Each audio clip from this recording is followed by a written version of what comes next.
ಅನ್ಯಾಯ ಆಗಿದೆ, ನ್ಯಾಯ ಕೊಡಿಸಿ ಅಂತ ಪೊಲೀಸ್ ಠಾಣೆಗೆ ಹೋದವರಿಗೆ ಅಲ್ಲಿಯೂ ಶಾಕ್ ಕಾದಿತ್ತು. ವಂಚಕರನ್ನ ಬಂಧಿಸುವ ಬದಲು ರಕ್ಷಕರೇ ಭಕ್ಷಕರಾಗಿದ್ರು. ಹಾವೇರಿ ಜಿಲ್ಲೆಯಲ್ಲಿ ಇಂಥದ್ದೊಂದು ಘಟನೆ ನಡೆದಿದೆ. 3 ವರ್ಷಗಳ ಹಿಂದೆ ರಾಣೆಬೆನ್ನೂರು ತಾಲೂಕು ಚಳಗೆರೆ ಗ್ರಾಮದ ನಿವಾಸಿ ಸುರೇಶ್ ಜಾಧವ್ ಎಂಬುವರಿಗೆ ದಾವಣಗೆರೆಯ ರಾಜೇಂದ್ರ ಎಂಬಾತ ಪರಿಚಯವಾಗಿದ್ದ. ತನ್ನ ಹೆಸರಿನಲ್ಲಿ CL7 CL9 ಬಾರ್ ಲೈಸೆನ್ಸ್ ಇದೆ ಅಂತ ನಂಬಿಸಿದ್ದ. ನಿಮ್ಮನ್ನ ಪಾರ್ಟ್ನರ್ ಆಗಿ ಮಾಡಿಕೊಳ್ತೀನಿ ಅಂತ ನಕಲಿ ಲೈಸೆನ್ಸ್ ಅನ್ನ ತೋರಿಸಿ ನಂಬಿಕೆ ಬರುವಂತೆ ನಟಿಸಿದ್ದಾನೆ. ರಾಜೇಂದ್ರ ಮಾತಿಗೆ ಮರಳಾಗಿ ಸುರೇಶ್ ಜಾಧವ್ ಈಗ 69 ಲಕ್ಷ ರೂಪಾಯಿ ಹಣ ಕೊಟ್ಟಿದ್ದಾರೆ. ಹಣ ಕೊಟ್ಟಿದ್ದೇ ತಡ ರಾಜೇಂದ್ರ ಸಂಪರ್ಕಕ್ಕೆ ಸಿಗ್ತಿಲ್ಲ. ಕೊಟ್ಟ ದುಡ್ಡನ್ನ ವಾಪಸ್ ಕೊಟ್ಟಿಲ್ಲ, ಲೈಸೆನ್ಸ್ನೂ ಕೊಡಿಸಿಲ್ಲ. ಈ ಬಗ್ಗೆ ದೂರು ನೀಡೋದಕ್ಕೆ ಸುರೇಶ್ ಜಾಧವ್ ಪೊಲೀಸ್ ಠಾಣೆಗೆ ಹೋಗಿದ್ರು. ಹಾವೇರಿಯ ಸೈಬರ್ ಕ್ರೈಂ ಪೊಲೀಸ್ ಠಾಣೆಯಲ್ಲಿ ಪ್ರಕರಣವನ್ನ ದಾಖಲಿಸಿದ್ರು. ಆದ್ರೆ ಸುಮಾರು 2.5 ವರ್ಷಗಳಿಂದ ಠಾಣೆಗೆ ಅಲಿದು ಸುಸ್ತಾಗಿದ್ದಾರೆ. ಪ್ರತಿ ಬಾರಿಯೂ ಪೊಲೀಸ್ ಠಾಣೆಗೆ ಹೋದಾಗಲೂ ಸಂತ್ರಸ್ತ ಸುರೇಶ್ ಅವರಿಂದಾನೇ 1000 ರೂಪಾಯಿ 500 ರೂಪಾಯಿ ಹಣ ಕೇಪಿದ್ದಾರಂತೆ. ಹೀಗಂತ ಗಂಭೀರ ಆರೋಪ ಕೇಳಿ ಬಂದಿದೆ. ಒಟ್ನಲ್ಲಿ ಸುರೇಶ್ ಲಕ್ಷಾಂತರ ರೂಪಾಯಿ ಕಳೆದುಕೊಂಡು ಅಕ್ಷರಶಃ ಕಂಗಾಲಾಗಿದ್ದಾರೆ. Irfan, Karnataka TV, Haveri. CL2 CL9 ಅನ್ನುವ ಒಂದು ಇದರದ ಅಮೌಂಟನ್ನು ಮಾಡಿಕೊಡ್ತಾನಂತ ಹೇಳಿ ಅವ್ರ ಗೆಳೆಯರಾದಂತಹ ರಾಜೇಂದ್ರ ಅನ್ನೋರಿಗೆ ಏನು ಮಾಡಿದ್ರಪ್ಪ ಅಂದ್ರೆ 67 ಲಕ್ಷ ರೂಪಾಯಿಯನ್ನು ಅವ್ರು ಕೊಟ್ಟಿದ್ರು. ಕೊಟ್ಟಾದಮೇಲೆ ನಾವೇನು ಮಾಡಿದ್ವಪ್ಪ ಅಂದ್ರೆ ಆ ಕ್ಷಣದಲ್ಲಿ ನಮ್ಮ ಬ್ರದರ ರೊಕ್ಕ ನನಗೆ ಹೊಳ್ಳಿ ಬರೋದಿಲ್ಲ ಅಂತ ಅಂದ್ಕೊಂಡು ಅವ್ರು ಪದೇ ಇವ್ರ ಮೇಲೆ ಅಟ್ರಾಸಿಟಿ ಕೇಸನ್ನು ಹಾಕ್ತಾನಂತ ಹೇಳಿ ಬೆನ್ನು ಹತ್ತಿದ್ದಕ್ಕೆ ಅವನಿಗೆ ತ್ರಾಸಾಗಬಾರ್ದು ಅಂತ ಅಂದ್ಕೊಂಡು ಅದ್ರಾಗ ನಂದು 10 ಲಕ್ಷ ರೂಪಾಯಿ ಇತ್ತು. ಆ ಕಾರಣಕ್ಕೆ ಆ ಟೈಮ್ನಲ್ಲಿ ಬಂದು ನಾವು ಇಲ್ಲೇ ಹಾವೇರಿ CN ಸ್ಟೇಷನ್ನಲ್ಲಿ ಒಂದು ಕಂಪ್ಲೇಂಟನ್ನು ರೇಸ್ ಮಾಡಿದವಾಗ ಆ ಕಂಪ್ಲೇಂಟ್ ಇವತ್ತಿಗೂ ಕೂಡ FIR ಆದರೂ ಕೂಡ ಇವತ್ತಿಗೂ ಒಂದು ದಿವಸಕ್ಕೂ ಕೂಡ ಅವರು ಇದ್ದಾರ ಆರೋಪಿ ಅನ್ನೋ ಇವತ್ತಿಗೂ ಒಂದು ದಿವಸನೂ ಅವನನ್ನು ಕೂಡಿಸ್ಕೊಂಡಿಲ್ಲ. ಅದಾದಮೇಲೆ ಕೆಲವು ಒಂದು 6ರಿಂದ 8 ತಿಂಗಳಾದಮೇಲೆ ಏನು ಮಾಡಿದ್ರಪ್ಪ ಅಂತಂದ್ರೆ ಈ CN ಸ್ಟೇಷನ್ನಲ್ಲಿರುವಂತಹ CPI ಅವರಾದಂತಹ ಘನಾಚಾರಿ ಸರ್ ಅವ್ರು ಏನು ಮಾಡಿದ್ರಪ್ಪ ಅಂದ್ರೆ ಅಮೌಂಟ್ ಒಬ್ಬ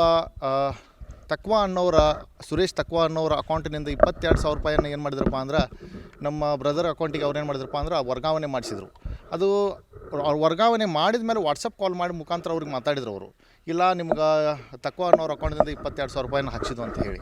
ಸುಮಾರು ಒಂದು 12ರಿಂದ 13 ಅಕೌಂಟನ್ನು ಅವ್ರು ಫ್ರೀಸ್ ಮಾಡಿದರು. ಒಂದು ಅಕೌಂಟ್ನಿಂದ ಅಮೌಂಟನ್ನು ಹಾಕ್ಸಿದ್ದಕ್ಕೆ ನಾವೇನು ಮಾಡಿದ್ವಪ್ಪ ಅಂದ್ರೆ ಅವರಿಗೆ RTI ಮುಖಾಂತರ ಅವರನ್ನು ನಾವು ಪ್ರಶ್ನೆ ಮಾಡಿದಾಗ, ಇಲ್ಲರಿ 22,000 ರೂಪಾಯಿ ನೀವು ಯಾವ ಇತರ ನ್ಯಾಯಸಮ್ಮತವಾಗಿ ಅಮೌಂಟನ್ನು ಹಾಕಿದ್ರಿ ಅಂತ ಕೇಳಿದಾಗ ಅವರಿದ್ದವರು ಪದೇ ನಮ್ಗೆ ಅರ್ಜಿಯನ್ನು ನೆಗ್ಲೆಕ್ಟ್ ಮಾಡ್ಕೊತ ಬಂದರು.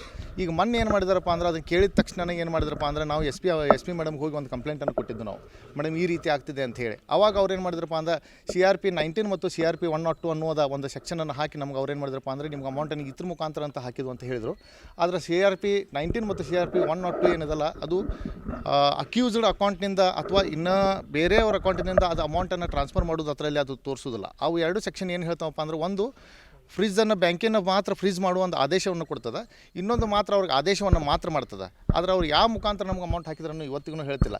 ಇದು ನೇರವಾಗಿ ಏನು ತೋರಿಸುತ್ತಪ್ಪ ಅಂದ್ರೆ ಅವರಿದ್ದವ್ರು ಆರೋಪಿ ಕಡೆಯಿಂದ ಅಮೌಂಟನ್ನು ದುಡ್ಡನ್ನು ಇಸ್ಕೊಂಡ ನಮ್ಗೆ ಅವ್ರು ದಾರಿ ತಪ್ಪಿಸತ್ತಾರೆ. ಅದಕ್ಕೆ ಇವರು ಘನಾಚಾರಿ ಅವರು. ಆಮೇಲೆ ಅದೇ ರೀತಿ ನಾನು ಅವ್ರನ್ನ ಕೇಳಕ್ಕೆ ಹೋದಾಗ ಅಲ್ಲಿ ಆಫೀಸ್ನಲ್ಲಿ ಸರ್ ಈ ರೀತಿ ಯಾಕಾಗಿದೆ ಅಂತ ಕೇಳಕ್ಕೆ ಹೋದಾಗ ಅಲ್ಲಿ ಅವ್ರ ಆಫೀಸ್ನಲ್ಲಿ ಇದ್ದಂತಹ ಗೌಡೇಶ್ ದೊಡ್ಡಮನಿ ಅವ್ರು ಏನು ಹೇಳಿದ್ರಪ್ಪ ಅಂದ್ರೆ, ಇಲ್ಲರಿ ನಿಮ್ಗೆ 100ಕ್ಕೆ 101% ಅಮೌಂಟ್ ಹೊಳಿ ಬರೋದಿಲ್ಲ, ಬರೋಕ್ಕೂ ಸಾಧ್ಯ ಇಲ್ಲ ಅಂತ ಹೇಳಿ ನಮ್ಗೆ ಪದೇ ಹೇಳ್ತಿದ್ದಾರೆ. ಆಮೇಲೆ ಅವರು ಅವಾಚಿಕ ಪದಗಳ ಬಳಕೆ ಮಾಡಿದ್ರು ನನಗೆ. ನಾನು ಇದೇ ಮಾತನ್ನು ನಾನು ಏನು ಮಾಡಿದೆಪ್ಪ ಅಂದ್ರೆ SP ಮೇಡಮ್ಗೂ ಹೋಗಿ ಹೇಳಿದೆ, ಇಲ್ಲರಿ ಮೇಡಮ್ ನಾನು ಅವ್ರನ್ನ ಕೇಳಕ್ಕೆ ಹೋದಾಗ, ಇಲ್ಲರಿ ನೀವು ಕುಡಿದು ಬಂದ್ರಿ, ನಮ್ಗೆ ಅಮೌಂಟ್ ನಿಮ್ಮ ಕಡೆಯಿಂದ ಅವ್ರ ಕಡೆಯಿಂದ ರಿಕವರಿ ಮಾಡೋಕ್ಕಾಗೋದಿಲ್ಲ ಅಂತ ಹೇಳಿ ಈ ರೀತಿಯ ಪದಗಳನ್ನು ಅವ್ರು ನಮಗೆ ಬೆಳೆಸಿದ್ದಾರೆ. ಯಾರು ಗೋಡೇಶ್ ದೊಡ್ಡಮನಿ ಅನ್ನೋರು. ಆಮೇಲೆ ಇದಕ್ಕೆ ಘನಾಚಾರಿ ಅವ್ರನ್ನ ಪದೇ ಅವ್ರು ಫೋನ್ ಮಾಡಿದ್ರು ಕೂಡ ಇವತ್ತಿಗೂ ನಮ್ಗೆ ರಿಸೀವ್ ಮಾಡ್ತಿಲ್ಲ. ಈ ಬೆಳಿಗ್ಗೆ ಬಂದನು ನಾವು ಇಟ್ಟೋತನ ಅವ್ರ ಕಡೆ ಕುಂತನು ಫೋನ್ ಮಾಡಿದ್ರು ಕೂಡ ಅವ್ರು ರಿಸೀವ್ ಮಾಡ್ತಿಲ್ಲ. ಆಮೇಲೆ ಅದೇ ರೀತಿ ಆ ಸ್ಟೇಷನ್ನಲ್ಲಿದ್ದಂಥ ಹಲವಾರು ಇನ್ನು ಕೆಲವೊಂದಿಷ್ಟು ಪೊಲೀಸರು ಏನು ಮಾಡಿದಾರಪ್ಪ ಅಂದ್ರೆ, ನಮ್ಮ ತಮ್ಮನ ಕಡೆಯಿಂದ ಕೆಲವೊಂದಿಷ್ಟು ದುಡ್ಡನ್ನು ಫೋನ್ಪೇ ಮುಖಾಂತರ ಅವ್ರ ಕಡೆಯಿಂದ ಹಾಕಿಸ್ಕೊಂಡಾರ್ರಿ ಅವರು. ಇದು ಏನು ತೋರಿಸೈತಪ್ಪ ಅಂದರೆ, ಮೇಲಿನ ಮ್ಯಾಟಕ್ಕಲ್ಲ ಒಳನೋಟಕ್ಕೂ ಕೂಡ ಏನು ತೋರಿಸ್ತೈತಪ್ಪ ಅಂದ್ರೆ, ಇವರು ದುಡ್ಡು ತೊಗೊಂಡು ಆರೋಪಿನ ಕಡೆಯಿಂದ ನಮ್ಗೆ ಅನ್ಯಾಯ ಮಾಡಕತ್ತಾರೆ ಇವರು. ಆದರೆ ಇದು ನ್ಯಾಯಸಮ್ಮತವಾಗಿ ನಮಗೆ ಅಮೌಂಟ್ ಹೊಳ್ಳಿ ಬರ್ತೈತೆ ಬರುವುದಿಲ್ಲ. ಈ ಅಕ್ಯೂಸ್ಡ್ ಏನದನಲ್ಲ, ಇವೇನು ಆರೋಪಿ ಏನದಲ್ಲ, ಇದು ಒಂದಲ್ಲ, ಇದೇ ರೀತಿ ಸುಮಾರು ಒಂದು 18ರಿಂದ 20 ಕೇಸ್ಗಳನ್ನು ಇದೇ ರೀತಿ ಅದಾವ್ರಿ. ಯಾವುದೂ ಕೂಡ ಪೊಲೀಸ್ ಇಲಾಖೆದವ್ರು ಇದನ್ನು ತನಿಖೆ ಮಾಡಿಲ್ಲ. ನಾವೇ ಅದಕ್ಕೆ ಏನು ಮಾಡಿದ್ವಪ್ಪ ಅಂದರೆ, ಇನ್ನಿತರೆ ಬೇರೆ ಮುಖಾಂತರಗಳಿಗೆ ನಾವೇನು ಮಾಡಿದ್ವಪ್ಪ ಅಂದ್ರೆ, ಅಲ್ಲಿ ಬೇರೆ ಕಡೆ ಇದ್ದಂತಹ FIRಗಳು ಚಾರ್ಜ್ ಶೀಟ್ಗಳನ್ನು ತಂದು ಅವ್ರಿಗೆಲ್ಲ ಕೊಟ್ಟುಬಿಟ್ಟಿದ್ರು ನಾವು.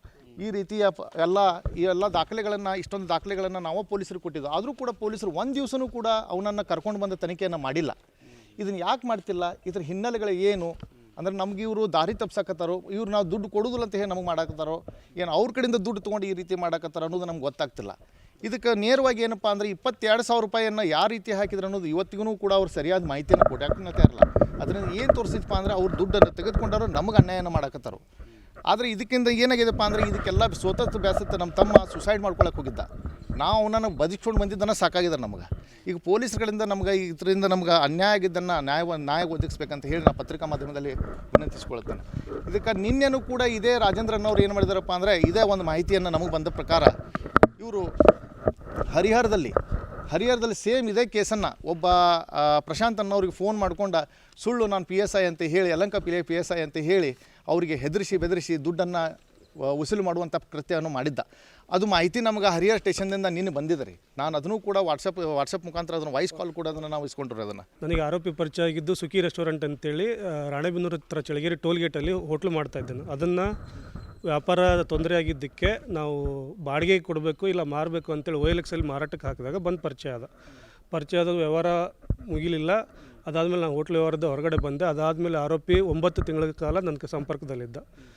ಹಾಗೆ ಪರಿಚಯದಲ್ಲಿ ಬರೋದು, ಟೀ ಕುಡಿಯೋದು, ಮಾತಾಡೋದು ಮಾಡ್ತಾಯಿದ್ದ. ಒಂದು ಫೈನ್ ಡೇ ನಂದು ಹಿಂಗೆ ಒಂದು ಬಿಸ್ನೆಸ್ ಇದೆ, CL9 ಒಂದು ಅಬ್ಕಾರಿ ಲೈಸೆನ್ಸ್ ಇದೆ ಶಿವಮೊಗ್ಗದಲ್ಲಿ. ನಾನು ಚಾಲನೆ ಮಾಡೋಕ್ಕಾಗ್ತಿಲ್ಲ, ಅದು ನಮ್ಮ ತಂದೆ ಹೆಸರಲ್ಲಿ ಇರೋದ್ರಿಂದ ನಾನು ಟ್ರಾನ್ಸ್ಫರ್ ಮಾಡಿಕೊಡ್ತೀನಿ, ನನಗೆ ಹುಷಾರಿಲ್ಲ, ಸೊ ನೀವು ಆ್ಯಕ್ಟಿಂಗ್ ಪಾರ್ಟ್ನರಾಗಿ ನೀವಿರಿ, ನೀವು ನಡ್ಸ್ಕೊಂಡು ಹೋಗಿ ನಾನು ನಿಮಗೆ ಪಾಲ್ದಾರ ತಗೋತೀನಿ ಅಂತೇಳಿ ಸ್ವಲ್ಪ ಹಣ ಕೇಳ್ಕೊತ ಬಂದ. ವಿಚಾರನ ಯಾರು ಇದನ್ನು ಬಯಲುಪಡಿಸ್ಬೇಡ್ರಿ, ಅದು ಇನ್ನೂ ಲೀಗಲ್ ಮ್ಯಾಟ್ರ್ ಇದೆ, ನಾಳೆ ಬಯಲಾದರೆ ತೊಂದರೆ ಆಗುತ್ತೆ ಅಂತೇಳಿ ಹಾಗೆ ಮಾಡ್ಕೊಂಡು ಅದಕ್ಕೆ ದುಡ್ಡು ಬೇಕು ಇದಕ್ಕೆ ದುಡ್ಡು ಬೇಕು ಹಿಂಗೆ ಅಂತೇಳಿ ದುಡ್ಡು ಇಸ್ಕೋತಾನೆ ಬಂದ. ಕೊನೆಗೆ ಹೇಳಿದ ಡೆಡ್ಲೈನ್ಗಳೆಲ್ಲ ಮುಗಿದ್ವು. ಕೊನೆಗೆ ಅವ್ನು ಬರಲಿಲ್ಲ ನಮ್ಮ ಹತ್ರ. ನಾವೇ ಅವ್ನ ಮನೆಗೆ ಹೋಗಿ ಕೂತ್ಕೊಂಡ್ರೆ ಇವತ್ತು ನಾಳೆ ಅಂದ್ಕೊಂಡು ನಾನು ಹಾಸ್ಪಿಟಲಲ್ಲಿದ್ದೀನಿ, ಇಲ್ಲಿದ್ದೀನಿ ಅಂತೇಳಿ ಸುಳ್ಳು ವ್ಯವಹಾರದಲ್ಲಿ ಅದು ಇದು ತೋರಿಸ್ಕೊಂಡೇ ಬಂದ. ಕೊನೆಗೆ ಬೇಸತ್ತು ಮನೆ ಹತ್ರ ಹೋಗಿ ದುಡ್ಡು ಕೇಳೋಕ್ಕೆ ಹೋದರೆ ನಾನು ನಿಮಗೆ ಅಟ್ರಾಸಿಟಿ ಕೇಸ್ ಹಾಕಿ ನಿಮಗೆ ಒಳಗಡೆ ಹಾಕಿಸ್ತೀನಿ, ನಮ್ಮ ಮಾವ SP ಇದ್ದಾರೆ ಅಂತೇಳಿ ಎಲ್ಲ ಸುಳ್ಳು ಕತೆ ಹೇಳಿ ಮಾಡ್ತಾ ಬಂದ. ಕೊನೆಗೆ ಬೇಸತ್ತು ನಾನು ನಮ್ಮ ಅಣ್ಣಗೆ ಹೇಳಿದೆ. ನಮ್ಮ ಅಣ್ಣವ್ರು ಹೇಳಿದ್ರೆ ಕರ್ಕೊಂಡು ಬಂದು ಇಲ್ಲಿ ನಮ್ಮ ಜುರಿಸ್ಟಿಕ್ಷನ್ ಆದ CN police station, cyber crime police ಸ್ಟೇಷನ್ಗೆ ಬಂದು ನಾವು ಕಂಪ್ಲೇಂಟ್ ಕೊಟ್ಟರೆ ಅವರು ಸತ್ಯಾಸತ್ಯ ತರ್ಕೊಂಡು ಇದು FIR ಮಾಡಬೇಕು ಅಂತೇಳಿ ನಮಗೆ ಒಂದು 5 ದಿವಸ ಬಿಟ್ಟು ಬಂದ ಮೇಲೆ 17 July 2023 56/2023 FIR number FIR register ಮಾಡಿಕೊಂಡ್ರು. ಆಗ ಸಂತೋಷ್ ಕುಮಾರ್ ಪಾಟೀಲ್ ಅನ್ನೋರು CPI ಅವರಿದ್ದರು. ಅದಾದ ಸ್ವಲ್ಪ ದಿನಕ್ಕೆ ಅವ್ರದ್ದು ಟ್ರಾನ್ಸ್ಫರ್ ಆಯಿತು. ಅದಾದ ಜಾಗಕ್ಕೆ ಗಣಾಚಾರಿ ಅವರು ಬಂದರು, ಶಿವಶಂಕರ್ ಗಣಾಚಾರಿ ಅವರು. ಅದಾದಮೇಲೆ ಪ್ರತಿ ವಾರಕ್ಕೆ ಒಂದು ಸಾರಿ ಅವ್ರ ಹತ್ರ ಫಾಲೋ ಅಪ್ ಮಾಡಿದ್ರು. ಅವರು ಮಾಡ್ತಾಯಿದ್ದೀವಿ ಅಂದರೆ 2.5 ವರ್ಷ ಆದರೂ ಇವತ್ತಿಗೂ FIR ಅದ್ರದ್ದು ಏನದು ಪ್ರಗತಿ ಆಗಿಲ್ಲ. ಅವ್ರ ಆರೋಪಿನ ಒಂದು ದಿವಸಕ್ಕೂ ಕರ್ಸ್ಕೊಂಡು ಬಂದಿಲ್ಲ.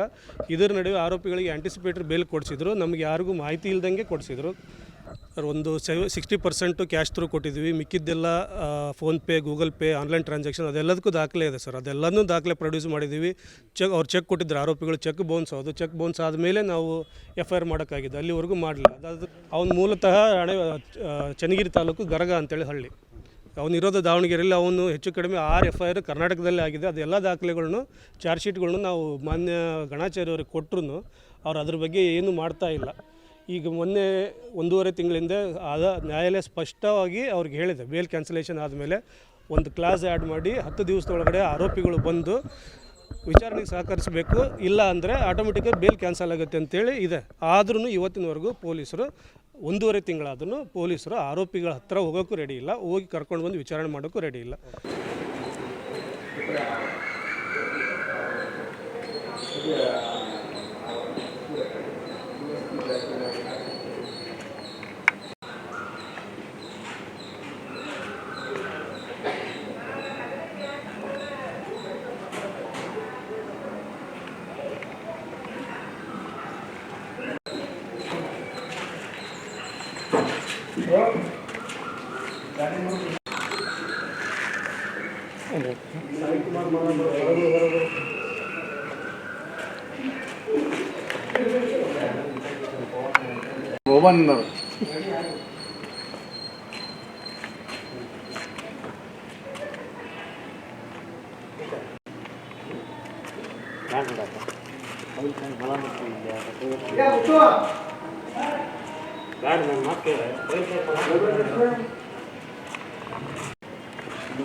ಇದು ಸೆಕ್ಷನ್ ಸರ್, ಅವ್ರು ಸರ್ ತಪ್ಪು ಹಾಕಿ ನಮ್ಗೆ ಕಳಿಸಿದ್ದ ದಾಖಲೆ ಪ್ರಕಾರ.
ಶೇಕ್ ಮಾಡಬೇಡ್ರಿ.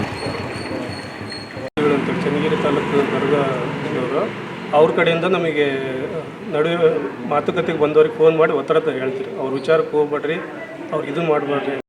ಹಾಂ, ನಡುವೆ ಪಂಚಾಯತಿ ಮಾಡೋಕ್ಕೆ ಬಂದವರು ಎಸ್ ಟಿ ಸಮುದಾಯದ ಜನರಿಗೆ ಒತ್ತಡ ಹೇಳಿದ್ರು ಫೋನ್ ಮಾಡಿ. ಎಸ್ ಟಿ ಸಮಾಜ. ಹಾಂ, ಆರೋಪಿ ಎಸ್ ಟಿ ಸಮಾಜದವ್ರೆ ಪ್ರತಿ ಮಾತು ಎತ್ತಿದ್ರೆ SC ST ಕೇಸ್ ಆಗ್ತಿದ್ದು ಅಂತೇಳಿ ಜನರು ಪರಿಚಯ ಮಾಡಿಕೊಂಡು ಜನರನ್ನ ವಿಶ್ವಾಸ ಗಳಿಸ್ಕೊಂಡು ಅವ್ರಿಗೆ ಮೋಸ ಮಾಡೋದು.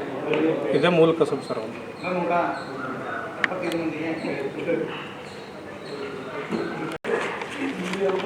ಇವೆರಡು ಸೆಕ್ಷನ್ಗಳು ಏನು ತೋರಿಸ್ತಾರೆ ಅಂದ್ರೆ ಇವೇನದಾವೆ ಪತ್ರಿಕಾ ಮಾಧ್ಯಮದಲ್ಲಿ ಒಂದು ನನ್ನ ಕಳಕಳಿ ವಿನಂತಿ ಏನಪ್ಪ ಅಂದ್ರೆ ನಮಗೆ ನ್ಯಾಯವನ್ನು ಒದಗಿಸ್ಬೇಕಂತ ಹೇಳಿ ತಮ್ಮಲ್ಲಿ ಒಂದು ನನ್ನ ಕಳಕಳಿಯ ವಿನಂತಿ. ಯಾಕಪ್ಪ ಅಂದರೆ ಕಳ್ಕೊಂಡವ್ರ ತ್ರಾಸ ಕಳ್ಕೊಂಡಿಗೆ ನಮಗೆ ಸಹಕಾರ ಸಹಯೋಗನ ಕೊಡ್ತಿಲ್ಲ. ಸುಮಾರು 2.5 ವರ್ಷ ಆದ್ರೂ ಕೂಡ ಒಂದು ದಿವಸ ಆರೋಪಿನ ಕರ್ಕೊಂಡು ಬರಲಿಲ್ಲ. ಅವ್ರ ತಾಯಿ ಆಯ್ತು